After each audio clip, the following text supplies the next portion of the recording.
You think you're too good for this job, Sarah? Marcus Rodriguez shoved the electronic tip jar across the bar, his face inches from hers. Because I got 20 white girls who'd kill for your position. Sarah Williams didn't flinch. Her voice cut through the Friday night chaos like steel. I earned every dollar in that jar, and you know it. You earned nothing. This is my bar, my rules, my money. The packed crowd at Morrison's Tap House kept drinking, laughing, spending, unaware their tips were fueling a war. Marcus's hand hovered over the tip jar's reset button, a silent threat. In the shadows of Booth 7, a man in ripped work clothes set down his beer. His calloused fingers trembled, not from poverty, but from rage. His broken appearance masked a secret that would soon turn this thriving Austin sports bar upside down. They had no idea who was really watching. The Millionaire owner had heard enough. 3 weeks earlier, James Morrison stared at the quarterly report spread across his granite kitchen counter. The numbers made no sense. 800 customers weekly, $45 average ticket.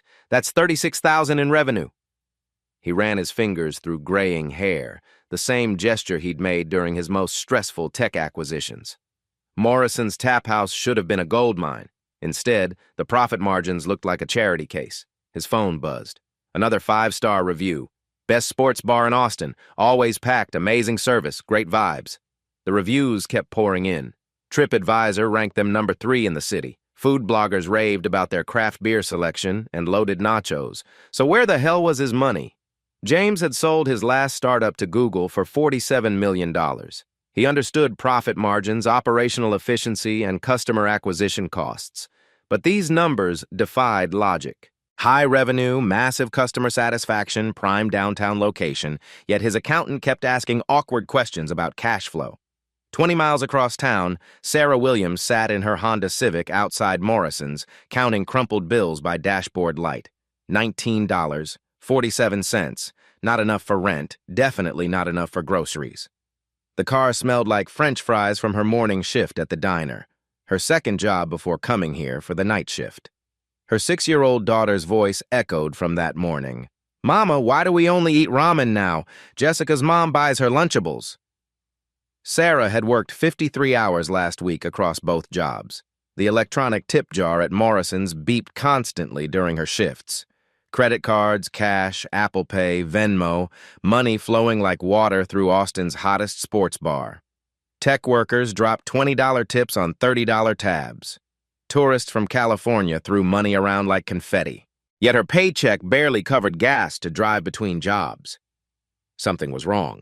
Something she couldn't quite name, couldn't quite prove, but felt in her bones every time that damn tip jar beeped and the numbers didn't match what she remembered. She grabbed her apron and walked toward the glowing Morrison sign, unaware that the man who held her financial future was 20 miles away, staring at the same mystery from a completely different angle. Inside Morrison's Tap House, the Friday crowd roared at a Longhorns touchdown. Craft beer taps flowed endlessly. The kitchen pumped out wings, burgers, and loaded nachos faster than servers could carry them. The air thrummed with conversation, clinking glasses, and the constant electronic symphony of credit card machines processing payments. Marcus Rodriguez moved through it all like a conductor, his gold ring catching bar lights as he orchestrated every transaction. The electronic tip jar sat prominently on the main bar, its blue LED display cycling through credit card payments with mechanical precision. Beep, $8.50 tip processed. Beep, $12 tip processed. Beep, $6.75 tip processed. Sarah delivered another round to table 12, tech bros celebrating a merger, each wearing Patagonia vests that cost more than she made in a week. When she returned to the bar, Marcus was already handling the tip jar, his fingers dancing across the touchscreen with practiced efficiency. Busy night, she said, watching him tap commands into the device's interface. Always when the Longhorns play. His fingers moved quickly, almost too practiced. You just focus on service, Sarah. Let me worry about the back-end systems. The tip jar beeped again, but Sarah could swear the amount displayed was different than what she remembered the customer entering on their table's tablet just moments ago. Table 9 waved her over for the 3rd time. The middle-aged woman had been trying to get her attention for 5 minutes, but Sarah's legs felt like concrete. Her smile, once genuine, now required effort she barely had left after 14 hours on her feet. Are you okay, hun? The customer asked, genuine concern in her voice. You look absolutely exhausted. Sarah forced brightness into her voice. Just a long week. What can I get you? But the truth was written in the dark circles under her eyes, the slight tremor in her hands as she took the order, the way she'd started forgetting table numbers. 3 jobs weren't enough. 50-hour weeks weren't enough. Nothing seemed enough anymore to bridge the gap between what she earned and what she needed to survive in Austin's exploding cost of living. Behind the bar, Marcus watched her struggle with the detached interest of someone observing a machine running low on oil. She's slipping, he told Luis, the kitchen manager. I might need to cut her hours soon. Poor performance reflects on the whole team. Luis glanced at Sarah, who was now handling 4 tables simultaneously with the grace and efficiency of someone who'd been perfecting this dance for years. She looks fine to me, man. Best server we got. You don't see what I see, Marcus said, his hand resting possessively on the tip jar like a spider guarding its web. Trust me on this one. That night, as the last customer stumbled out into the Austin humidity, James Morrison made a decision that would change everything. He'd built 3 successful businesses by getting his hands dirty, by understanding every aspect of operations from the ground up. Morrison's tap house was bleeding money despite every metric suggesting success, and spreadsheets wouldn't tell him why. If someone was stealing from him, and the mathematical impossibility of his margins suggested they were, he'd find them the old-fashioned way, from the inside. He opened his laptop and began researching undercover techniques, labor law, and tip pooling regulations. Somewhere in his restaurant, a thief was systematically destroying his dream business, but more importantly, they were stealing from hard-working employees like Sarah Williams, who couldn't afford to lose a single dollar. James Morrison had gone undercover in Fortune 500 boardrooms before, exposing corporate fraud and malfeasance. Now he'd do it in his own bar, among the people whose livelihoods depended on the integrity he'd assumed was there. The Millionaire was about to become Jake, the broke construction worker, and Marcus Rodriguez had no idea what was coming for him. The trouble started with a $137 tab. Sarah set the check presenter down at table 4, where Clayton Patterson III sat with his wife and teenage daughter. Tech money. New money. The kind that came with Tesla keys and entitlement. "This bill is wrong," Patterson announced loudly enough for surrounding tables to hear. "We didn't have 2 bottles of wine." Sarah glanced at the receipt. Every item was accurate, 2 empty Camus bottles still on the table. "Sir, I can walk through each item. Don't sir me." Patterson's voice carried across the dining room. "I ordered salmon, not ribeye, and that wine charge is completely wrong." His wife shifted uncomfortably. Both knew he was lying. "I remember taking your order personally," Sarah said calmly. "Ribeye, medium rare, no mushrooms. You mentioned your wife's shellfish allergy. Are you calling me a liar?" Patterson's face flushed red. "I want a different server, someone who doesn't have an attitude." The nearby tables went quiet. Sarah felt dozens of eyes watching, waiting. Her hands remained steady, voice professional. "I'll get my manager." Marcus appeared instantly, all concerned with charm. "Mr. Patterson, how can I make this right?" Patterson painted Sarah as argumentative and disrespectful. Marcus nodded sympathetically, occasionally glancing at Sarah with disappointed headshakes. "You people always think you know better," Patterson continued, the words dripping with implication. "Well, newsflash. I'm not dealing with some uppity—" He didn't finish the sentence. He didn't need to. "Sarah," Marcus said loudly enough for everyone to hear, "I need you to apologize to Mr. Patterson and his family." The words hit like a slap. Around them, forks paused mid-bite. Conversation stopped. "Marcus, I followed protocol exactly. The customer is always right." His tone carried parental disappointment. "Your attitude tonight has been concerning several guests." It was a lie. Sarah knew it. Marcus knew it. But the truth didn't matter here. "I apologize for any misunderstanding," she said, the words tasting like poison. Patterson leaned back, satisfied. "Maybe she can learn some manners." Marcus composed the entire meal and personally attended to Patterson's needs. Sarah watched from the service station, understanding she'd just lost whatever protection she'd thought she had. 20 minutes later, Marcus called her into his office. The space smelled like industrial cleaner and fryer grease. He didn't offer her a chair. "We need to talk about tonight's performance." "My performance was fine. That customer spends $300 monthly here." Marcus pulled out her schedule and a red pen. "You cost me money with your attitude." He began making marks. "I'm cutting you from 35 hours to 25. You're off Friday and Saturday nights. Carmen gets the VIP section. You'll handle back tables and lunch shifts." Sarah felt the floor drop away. Friday and Saturday nights meant real money. VIP sections meant tech bros with corporate cards. This would cost her $200 weekly. "Marcus, please. I have rent, my daughter." Should have thought about that before tonight. Another mark. "Also, a $25 uniform violation fee. Your apron had a stain during the rush." $25 for a splash that happened during service. Sarah stared at her now pristine apron. "I need you to understand something." Marcus leaned forward, voice dropping. "This is my restaurant, my rules. You work for me, and you'll work how I tell you, clear?" The walk back through the dining room felt endless. Every conversation seemed to pause. Every glance felt like judgment. Patterson was still there, laughing with his family. Sarah gathered her things, avoiding Carmen's eyes. Luis from the kitchen gave her a sympathetic nod, but stayed silent. Speaking up would make him the next target. As she pushed through the front door, the electronic tip jar beeped cheerfully behind her, counting money she'd never see while documenting theft she couldn't prove. In her Honda, she counted the singles in her apron pocket. $43 for 8 hours. After gas and childcare, maybe 20 left. She finally understood the game. When customers used her race as a weapon, Marcus used their complaints as ammunition. The more she questioned missing tips, the more racist incidents would somehow find her tables. The more she pushed back, the more her hours would disappear. Tomorrow, she'd start looking for a third job. Tonight, she'd figure out how to explain to her 6-year-old why McDonald's was still too expensive. The system was rigged. The house always won. And Sarah Williams was just learning the rules. James Morrison couldn't sleep. He sat in his home office at 3 in the morning, surrounded by printouts that made no mathematical sense. Revenue reports, employee schedules, customer reviews, vendor invoices, every document told the same impossible story.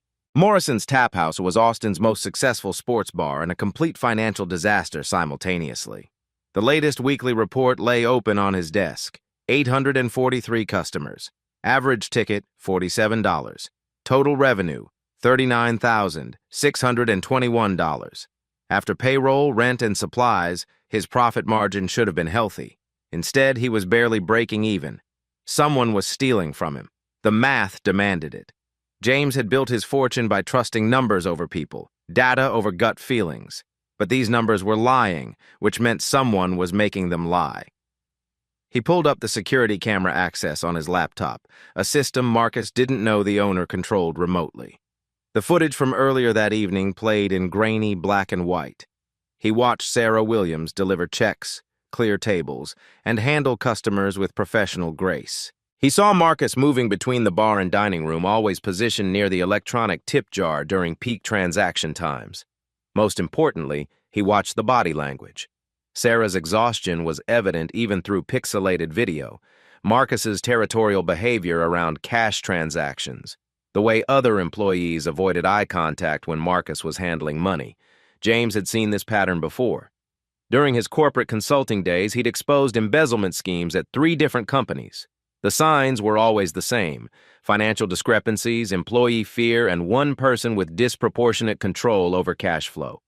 But corporate fraud investigations involved forensic accountants and legal teams. This required something more direct.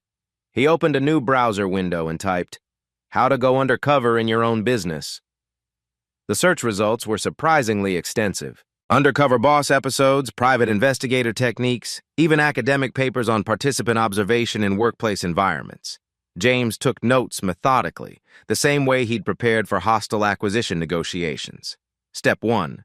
Create a believable identity.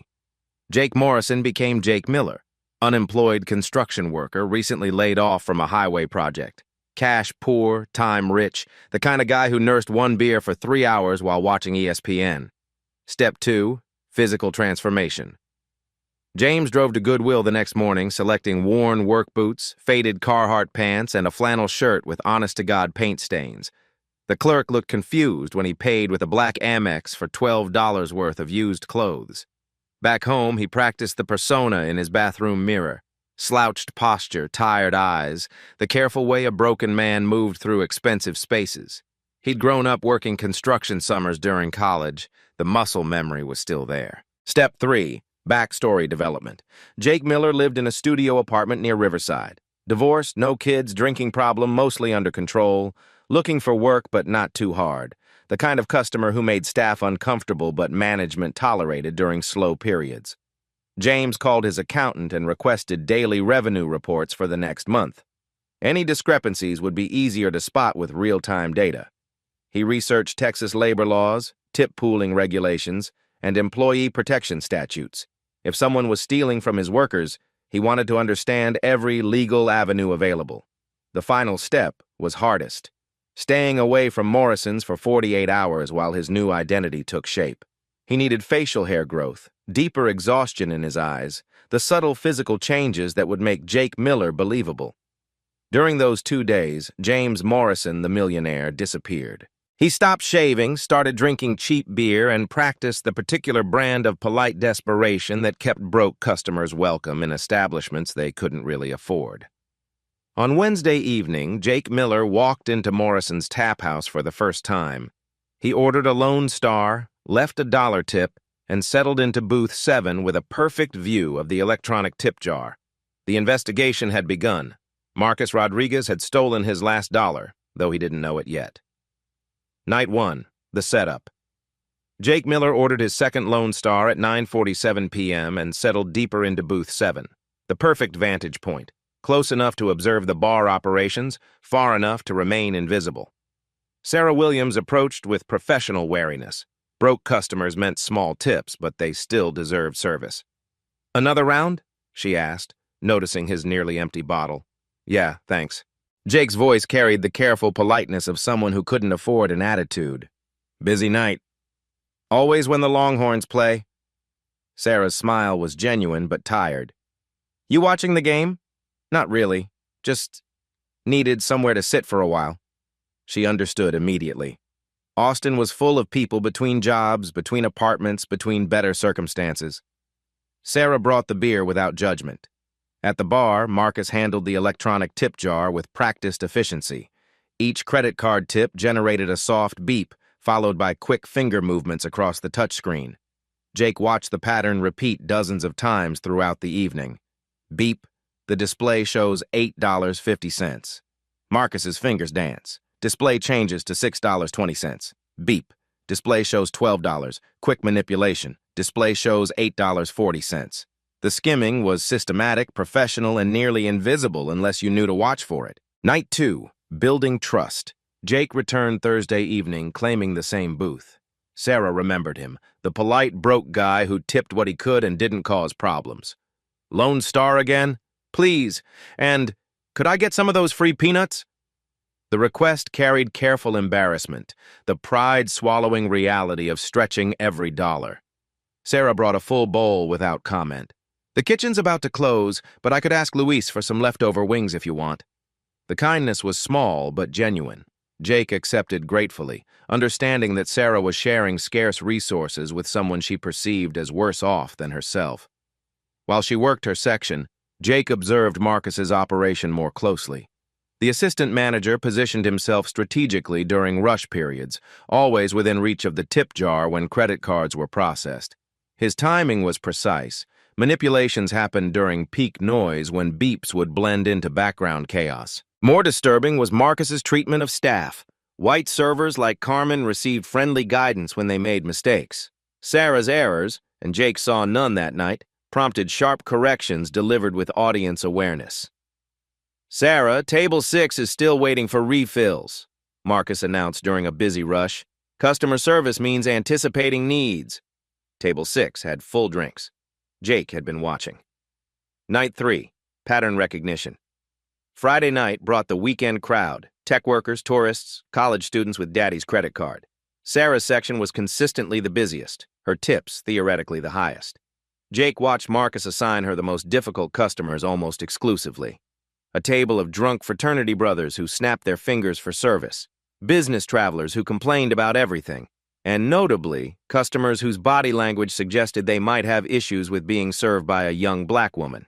"Excuse me," one customer called loudly as Sarah passed. "I asked for a different server 20 minutes ago." Marcus materialized instantly. "Of course, sir. Sarah, Carmen will take over table 12. Carmen got the table just as they were ordering a $200 bottle of wine. Sarah kept the fraternity brothers who were already 3 rounds deep and getting louder. The tip jar manipulation continued, but Jake noticed Marcus took larger percentages from transactions during Sarah's table visits. When Carmen processed credit cards, Marcus skimmed roughly 30%. When Sarah's customers paid, the theft increased to 40% or more. "Targeting her specifically," Jake muttered, understanding the deliberate cruelty of it. After the rush died down, Sarah approached his booth with coffee she'd bought herself. "You look like you could use this," she said quietly. "I can't pay for—" "On the house." She sat across from him for just a moment, stealing a rare break. "You seem like you're going through something." Jake nodded, staying in character. "I lost my construction job last month, still figuring things out." "I'm sorry. That's really hard." They sat in comfortable silence until Marcus's voice cut across the dining room. "Sarah, table 14 needs attention." She was gone immediately, leaving Jake with coffee and the growing certainty that he was watching more than theft. He was witnessing systematic psychological abuse, designed to silence the one employee smart enough to notice financial discrepancies. Night 4, the mechanism. Saturday brought the biggest crowds and the most brazen theft. Jake positioned himself to observe the tip jar's display more clearly, confirming his suspicions about the manipulation mechanism. Marcus had programmed manager override codes that let him adjust tip amounts after processing. The electronic system showed customers their selected tip amounts, but Marcus could alter the final distribution with a few keystrokes. The restaurant's copy showed the reduced amounts. The customer's receipt showed the original tip. Brilliant, Jake admitted grudgingly, and completely illegal. The thefts weren't random. Marcus targeted busy periods when staff couldn't monitor individual transactions, focusing on customers who paid quickly and left immediately. Tourist tables were particularly lucrative. They'd never return to question discrepancies, but the racist targeting of Sarah was becoming undeniable.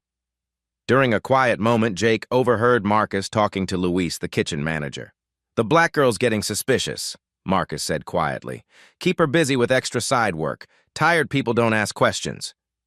Luis looked uncomfortable but nodded. Jake understood the dynamic. Luis was undocumented, couldn't risk his job by challenging management. Throughout the evening, Sarah worked twice as hard as other servers for systematically smaller returns. When she questioned an obviously incorrect tip total at the end of her shift, Marcus's response was swift and public. "Sarah, you need to trust the system instead of creating problems. Are you saying our equipment is wrong?" The question was a trap. Challenging the tip jar meant questioning Marcus's integrity, which meant questioning management, which meant putting her job at risk. Sarah backed down, but Jake saw the frustration in her eyes. Night 5, the breaking point. Sunday evening was slower, which made the conversations clearer and the theft more obvious. Jake had been coming for 5 straight nights, establishing himself as part of the furniture, the harmless broke guy who nursed beers and caused no trouble. Sarah approached his booth near closing time, exhaustion written in every movement. "Long week?"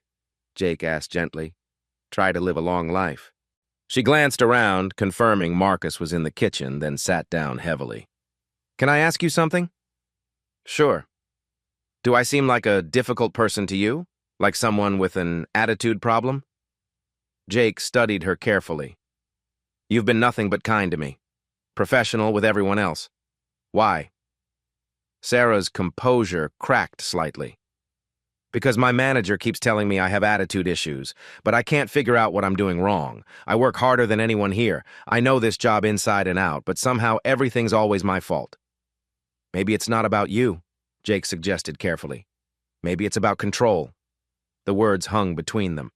Sarah looked around again, then leaned forward slightly. "You want to know the truth?" Her voice dropped to barely above a whisper. I work 50 hours a week and take home $320 because he steals our tips. But I can't complain because every time I question anything, he finds some racist customer to humiliate me with. I'm a black woman with bills to pay. Who's going to believe me over the smooth-talking manager? Jake's hands tightened around his beer bottle. What do you mean, steal your tips? That thing, Sarah nodded toward the electronic tip jar, beeps all night long. Credit cards, cash additions, Apple Pay, money flows constantly, but my tip total never matches what I should be making. I'm good at math. I had 2 years at UT Business School before I had to drop out when I got pregnant. The numbers don't add up. She paused, checking again for Marcus. But here's the real sick part. When I first started asking questions about missing money, suddenly I'm getting all the racist customers. The ones who snap their fingers, use coded language, make comments about my attitude, and Marcus always sides with them. Always. Why? Jake asked, though he already knew. Because it gives him cover. Every time I complain about theft, he can point to customer complaints about my service issues. I become the problem employee instead of the one noticing problems. Perfect system. Tears threatened at the corners of her eyes. My daughter asked why we only eat ramen now. How do you tell a 6-year-old that mommy's boss steals her future? Jake felt rage building in his chest, cold, calculating fury at the systematic destruction of a hard-working woman's life. Have you documented any of this? What's the point? He controls the schedules, the tip jar, the customer assignments. I'm one complaint away from losing this job, and I can't afford to lose it. Sarah wiped her eyes quickly. Sorry, I shouldn't be dumping this on you. Don't apologize, you're being robbed. Yeah, well, proving it is another thing entirely. As Sarah walked away to finish her closing duties, Jake Miller made his final observations of the night. Marcus emerged from the kitchen and immediately went to the tip jar for the nightly cash out. His movements were practiced, efficient, the behavior of someone who'd been stealing successfully for months. The electronic tip jar beeped one last time as Marcus processed the final credit card tip of the evening. Jake watched him skim 30%, then pocket the cash before recording the reduced amount in the register. Tomorrow, Jake Miller will disappear forever. But tonight, James Morrison had everything he needed to destroy Marcus Rodriguez and save his business, and more importantly, to give Sarah Williams the justice she deserved. Monday morning, James Morrison accessed his restaurant's security system from his home office, a feature Marcus had never known existed. The owner-level access revealed 8 months of archived footage. James pulled up the previous night's closing, watching Marcus's routine through multiple camera angles. 9:47 p.m. Marcus approaches the tip jar during the final rush. His fingers move across the touchscreen. The display shows $47.50, then drops to $32.25 after his manipulation. 9:52 p.m. Another transaction. $23 becomes $16.10. 9:58 p.m. A customer's $35 tip reduced to $21 in seconds. James documented each theft with timestamps and screenshots. The pattern was systematic, professional, extensive. Every busy period, every credit card tip, every opportunity. He scrolled back through weeks of footage, watching the same routine repeat nightly. Marcus had been stealing consistently for months, taking roughly 30% of every tip while servers worked for artificially reduced wages. But the smoking gun came at 11:23 p.m. when Marcus thought the restaurant was empty. James maximized the audio and watched Luis emerge from the kitchen. The two men stood near the bar, confident in their privacy. "Another good night," Marcus said, pocketing cash. "This system's foolproof." "Sarah's been asking questions again," Luis replied nervously. "She's smart. She knows something's wrong. That's why I keep her busy with the racist customers." Marcus's voice was clear, confident. "Every time she complains about missing money, I can point to attitude problems. She can't push back without looking like the angry black woman." James recorded the audio on his phone, blood pressure spiking. "What if she figures it out?" Luis asked. "She can't prove anything. The customer gets charged the full tip. Restaurant records show the reduced amount. I pocket the difference." Marcus laughed. "We're taking 60 grand yearly. Sarah's the only one smart enough to notice patterns, but I keep her beaten down so she can't do anything about it." 60 grand? Luis sounded shocked. 1,200 weekly minimum. Perfect system. The owner never comes in. Servers trust the technology, and the one employee who might cause problems gets neutralized by racist customers who do my dirty work for free. James had heard enough. He immediately called his attorney. Robert, I need to know about criminal prosecution for employee theft and civil rights violations. The legal consultation was damning. The recorded confession, combined with documented financial theft exceeding $10,000 annually, constituted felony embezzlement. The racist targeting could support federal civil rights charges. James spent 4 hours building comprehensive financial analysis. Credit card processing records showed actual tip amounts charged to customers. Restaurant internal records showed Marcus's reduced figures. The difference was staggering. Weekly average theft, $1,247, monthly theft, $4,988, annual theft, $59,856, nearly $60,000 stolen from employees over 8 months. Money that belonged to Sarah, Carmen, Luis, and 6 other staff members who trusted their manager. James calculated Sarah's specific losses. Marcus had been targeting her tips more aggressively, stealing 40% compared to 30% from white servers. Over 8 months, Sarah alone had been robbed of $7,847. The business impact was equally devastating. Those stolen tips should have generated employee loyalty and service excellence. Instead, Marcus's theft created a demoralized workforce and artificially suppressed profit margins. James printed the analysis, screenshots, and legal statutes. He downloaded security footage to multiple drives and uploaded the recorded confession to secure cloud storage. The evidence was overwhelming. Marcus Rodriguez had stolen nearly $60,000 while systematically targeting the one employee intelligent enough to notice, using racist customers as weapons to silence her complaints. The electronic tip jar sat on James's desk. He'd ordered an identical model to understand the manipulation mechanism. With manager override codes, Marcus could adjust tip amounts after processing. Customers saw their selected tips on receipts, but the restaurant's copy showed reduced amounts. The perfect crime, except for one fatal flaw. James Morrison owned the building, the business, the security system, and the bank accounts. Marcus had been stealing from someone with the resources to destroy him completely. Tomorrow night, James would return to Morrison's tap house one final time. Not as Jake Miller, the broke construction worker, but as James Morrison, the millionaire owner who just caught his assistant manager committing felony theft. Marcus thought he had the perfect system. He was about to discover that perfection attracted the attention of people with more power than you could imagine. The smoking gun was loaded. Tomorrow, James would pull the trigger. Friday night, 9:15 p.m. Morrison's tap house was packed to capacity. James Morrison walked through the front door clean-shaven, wearing a tailored shirt that cost more than most customers' weekly paychecks. The hostess didn't recognize the owner she'd never met. "I need to speak with Marcus Rodriguez," James said. "Tell him James Morrison is here." She hurried toward the kitchen. James positioned himself beside the electronic tip jar, centerpiece of months of systematic theft. Marcus emerged confused, extending his hand with practiced charm. "Mr. Morrison, I wasn't expecting—" "I bet you weren't." James ignored the handshake. "Ladies and gentlemen, could I have everyone's attention?" Conversations died. The silence felt electric. Marcus paled. "Sir, maybe we should discuss this privately." "No, everyone here deserves to hear this." James's voice carried across the packed restaurant. "My name is James Morrison. I own this restaurant. And Marcus Rodriguez has been stealing from every employee here for 8 months. "That's insane," Marcus sputtered. "I don't know what you think you've discovered." James played the recorded audio through the sound system. Marcus's voice filled the restaurant. "We're taking 60 grand yearly fees. Sarah's the only one smart enough to notice patterns, but I keep her beaten down so she can't do anything about it." Gasps rippled through the crowd. Staff members stared in shock.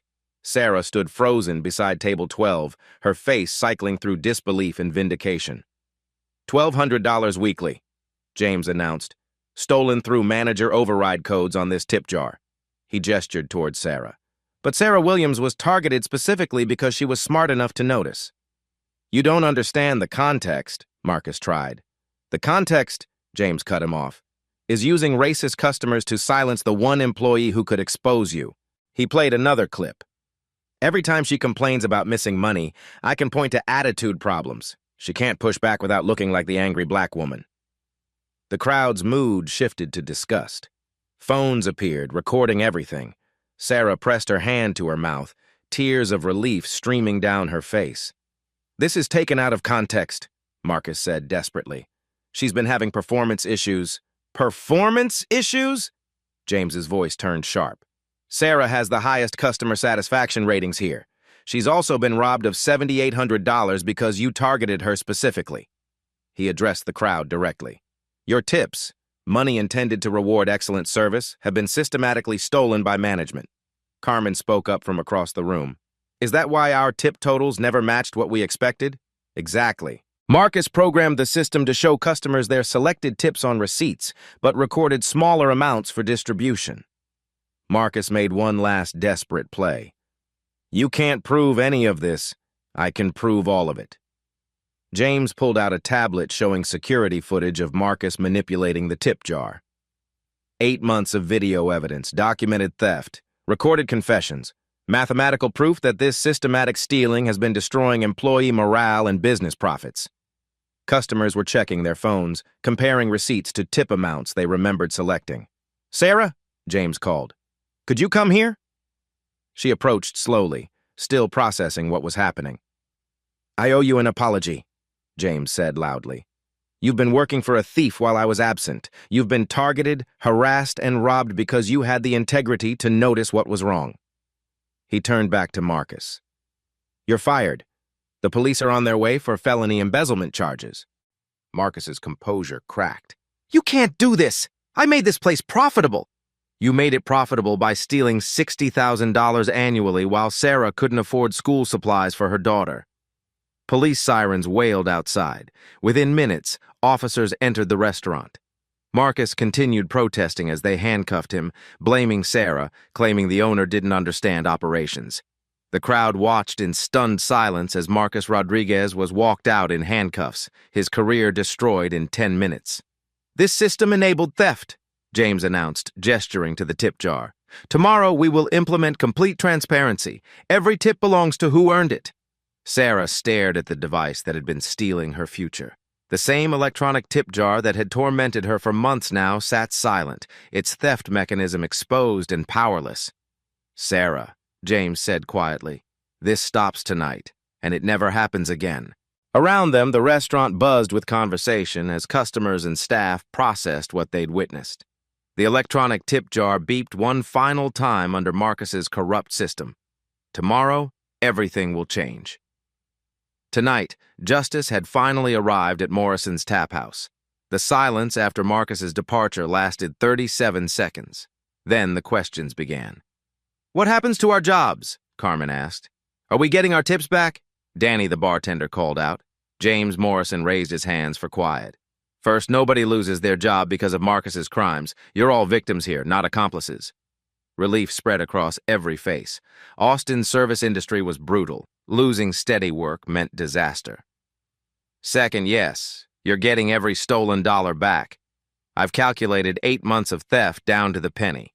Sarah alone was robbed of $7,800. Carmen, $4,600. Luis, $3,200. Sarah's knees nearly buckled. $7,800 meant her daughter's school activities, new clothes, dinners beyond ramen. Third, we're implementing changes tonight that make this impossible to repeat." James looked directly at Sarah.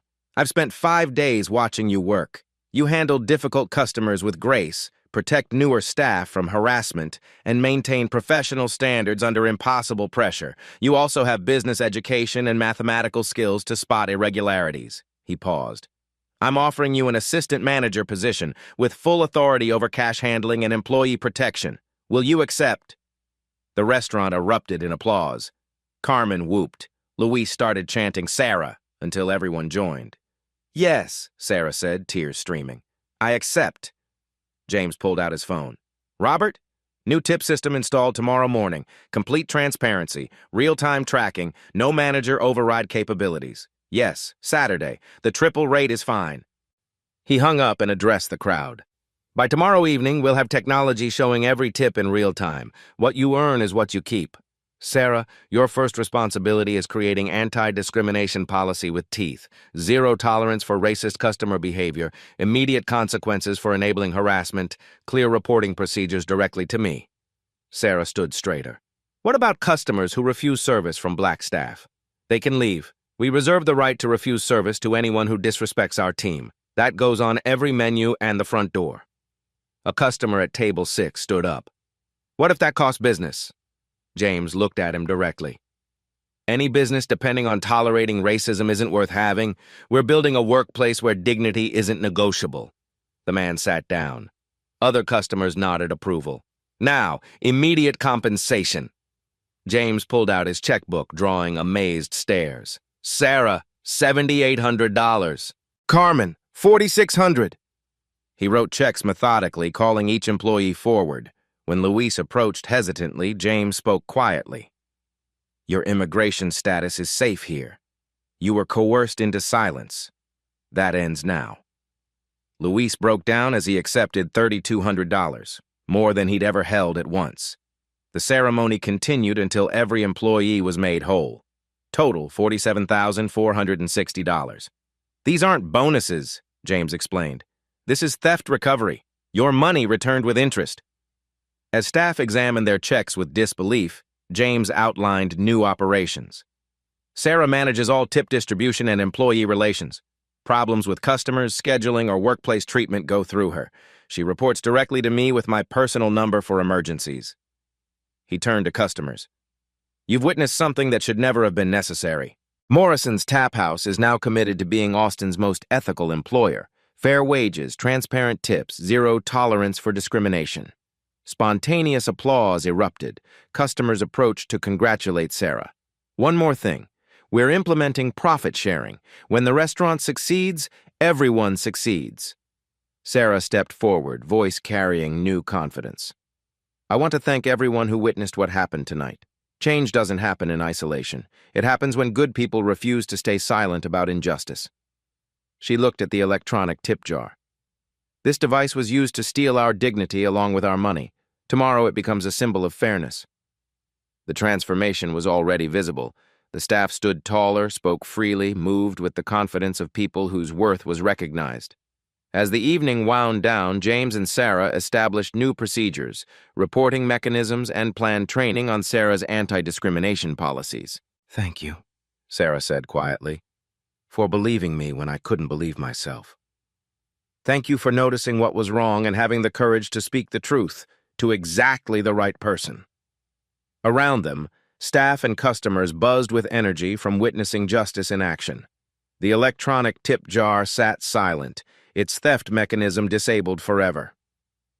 We're posting the new policies Monday, Sarah announced to the remaining staff.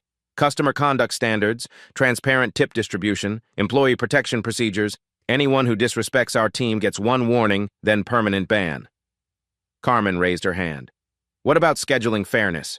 Algorithm-based rotation, Sarah replied confidently. No favoritism, no punishment shifts, equal access to primetime earnings. Luis emerged from the kitchen with tears in his eyes. I can send money to my family in Mexico now. Real money. That's what honest work should provide, James said. Dignity, fair compensation, and hope for the future. The last customers began leaving, many stopping to shake Sarah's hand and promise they'd return to support the changes. Word would spread quickly through Austin's tight-knit service community.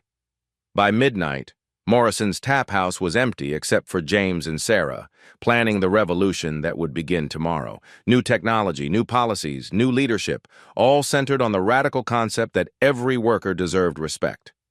The electronic tip jar beeped one final time as the old system shut down. Tomorrow it will be replaced by transparency, accountability, and justice. The theft was over.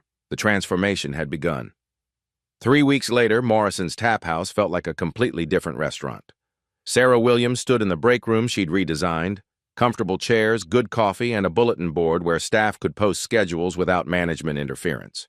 Team meeting, she announced, her tone collaborative. The new tip system is working perfectly. Everyone's weekly totals are up 40%. Carmen raised her hand. I made more in 3 weeks than 2 months under Marcus. Murmurs of agreement filled the room. The transparent tip display had transformed everything. Customers saw real-time distribution, staff knew their exact earnings, and the psychological weight of constant suspicion had lifted. "Luis, how's the kitchen feeling?" Sarah asked. Luis smiled genuinely. "Good, really good. No more fear. We can focus on making great food instead of worrying about saying wrong things." "We've had 3 food bloggers review us this month," Sarah continued. All mentioned the positive energy. Turns out when staff aren't being robbed, customer experience improves. Danny, the bartender, spoke up. "Table 7 asked what changed. Said the whole vibe felt different. I told them we got management that respects employees." Sarah nodded. Customer conduct policy update. 2 inappropriate incidents this week. Both were handled immediately. One apologized and adjusted behavior. The other was permanently banned. "How did Mr. Morrison react?" Carmen asked. "Complete support. He texted yesterday. You're handling everything perfectly. The numbers prove you're building something special." The room buzzed with satisfaction. Having supportive leadership still felt miraculous. "Personal updates," Sarah said softly. "Good news to share?" Carmen raised her hand. "Paid off credit card debt. For the first time in 3 years, I'm not drowning." Applause erupted. "Luis, my daughter starts college in fall. With back pay and steady tips, we can afford dorm costs." More emotional applause. Luis wiped his eyes. "Danny?" "Moving to my own place next month. Never thought I'd afford Austin rent on service wages." Sarah felt warmth spreading through her chest. "My daughter Keisha starts piano lessons Saturday. She's been asking for 2 years." She gestured around. "Now we can afford dreams, not just survival." The door opened. James Morrison entered carrying coffee and tacos from outside. "Don't mind me," he said, setting everything down. "Sarah, excellent work on scheduling rotation. Fair access to high-tip shifts and customer satisfaction scores are Morrison's highest ever." "Team effort," Sarah replied proudly. James addressed the group. "Profit sharing starts next month. When Morrison's does well, you do well. This quarter's numbers suggest a very good first payout." Excitement was palpable. Their improved service would directly benefit them. "One more thing. Sarah, your daughter's welcome here after school.